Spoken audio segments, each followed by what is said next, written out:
A energia interna de um sistema é igual à energia trocada com o meio sob a forma de calor menos a energia trocada com o meio sob a forma de trabalho. Numa máquina térmica ideal, o calor perdido é o menor possível. Seu funcionamento obedece ao ciclo de Carnot. Esse é o ciclo de máximo rendimento possível para uma máquina térmica que trabalhe como fonte de temperatura determinada.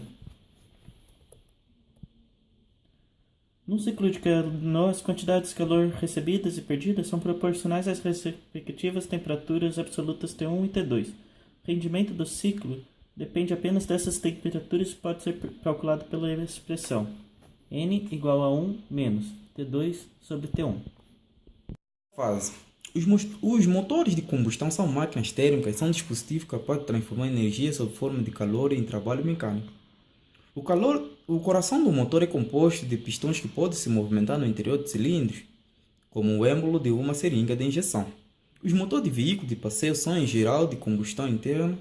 O combustível queima dentro do cilindro, que diferem dos motores de combustão externa, como os de locomotivas, e que o calor é gerado fora do cilindro.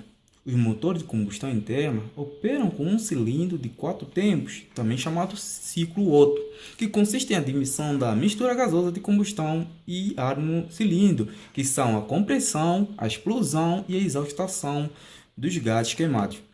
A explosão, por exemplo, se dá por meio de uma faísca gerada pela vela de ignição, mistura gasosa que se expande e empurra o pistão. É o único tempo motor em que o pistão realiza trabalho. Os outros tempos são mortos ou passivos, se houver apenas um cilindro. O motor funcionará aos solavancos. Para evitar isso, os motores possuem no mínimo 4 cilindros, de modo que um deles esteja executando o tempo motor, enquanto os outros estão em tempos passivos. O trabalho realizado pelos pistões se transmite através de uma biela a um eixo, mantendo o motor em atividade enquanto houver combustível. A pressão do vapor. Heron de Alexandria, no século depois de Cristo, construiu um motor a vapor muito simples. Sua utilidade, no entanto, só apareceu século mais tarde, quando surgiram os motores de combustão externa. Pode-se reproduzir em laboratório um motor a vapor como o de Heron. Basta ter um frasco suspenso por um barbante, como mostra o esquema abaixo. Quando aquecida, a água colocada no interior do frasco vaporiza e sai em jatos para a atmosfera através dos dois canudinhos. Os dois jatos formam um binário de forças que provocam a rotação do conjunto. 4 tempos. Quanto maior o volume interno do cilindro do motor, maior sua capacidade de realizar trabalho. É comum referir-se a esse volume em cilindradas. O volume de um motor de 1.10 por exemplo, 1000 cm3 ou 1000 cilindradas. Em cada um desses 4 cilindros entram 250 cm3 de mistura gasosa a cada 2 giros, que ocorrem em 4 tempos, que são a admissão, a compressão, a explosão e a exaltação, conforme foi dito no slide anterior. Por exemplo, a admissão. Na admissão, a válvula de admissão é aberta.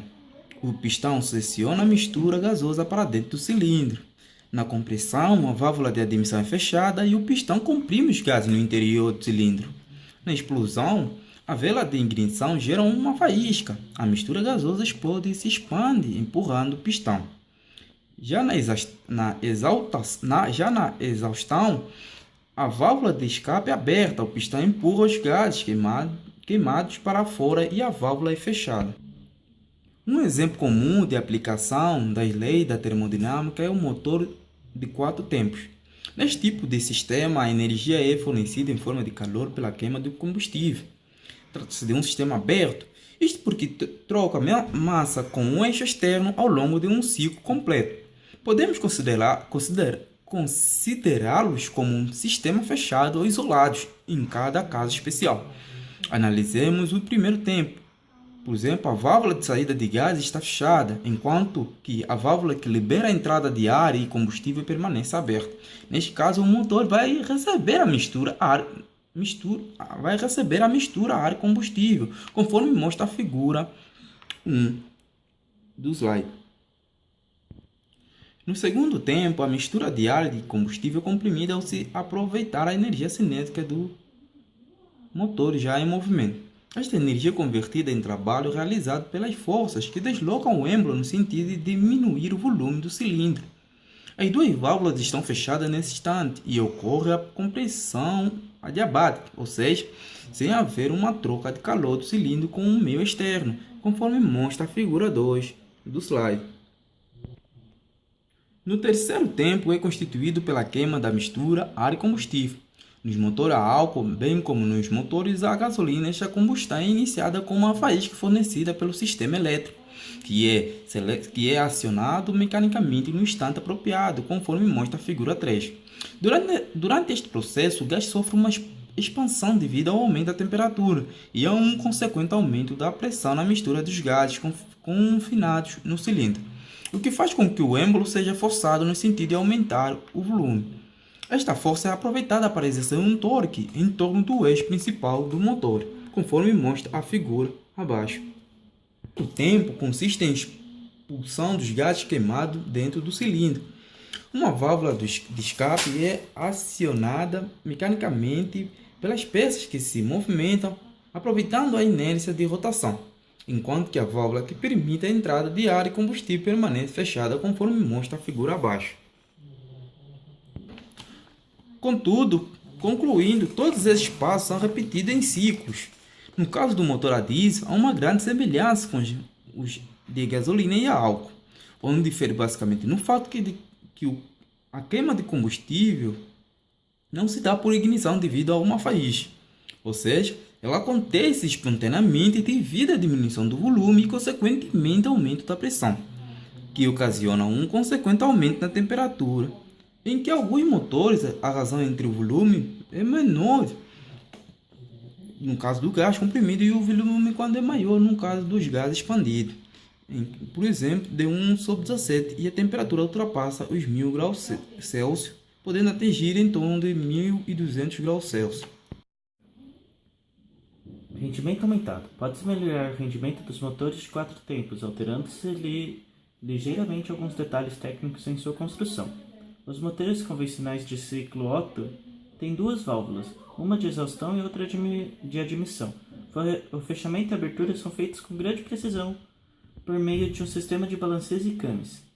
A introdução em cada cilindro de mais de um par de válvulas e orifícios de admissão e exaustão permite aumentar a eficiência. Cada cilindro passa assim a trabalhar com 4 válvulas, 16 no total, o que aumenta a velocidade de entrada e saída da mistura gasosa do cilindro. Isso é bastante vantajoso, principalmente quando o motor opera em alta rotação. No motor funcionando a cerca de 5.000 rotações por minuto, cada cilindro move-se para baixo e para cima cerca de 80 vezes por segundo. Outro fator que varia com a rotação do motor é a composição de misturas gasosas. Os sistemas de injeção na eletrônica dos carros atuais são sistemas cada vez mais inteligentes, que permitem variar a relação da mistura ar-combustível conforme a rotação exigida do motor.